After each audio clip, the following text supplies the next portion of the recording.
Welcome. In the next few minutes, you will learn how to fix the issue of not being able to connect to the server during PlayStation sign-in, or if you can't sign into the PlayStation network on your PS. The first thing you should always do is check your internet connection.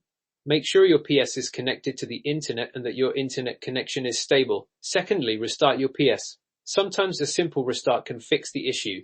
Thirdly, check the PlayStation network status. Sometimes the PlayStation network may be down for maintenance or experiencing other issues. Check the PlayStation Network status page to see if there are any known issues. If the PSN network is online, the next step is to update your PS software.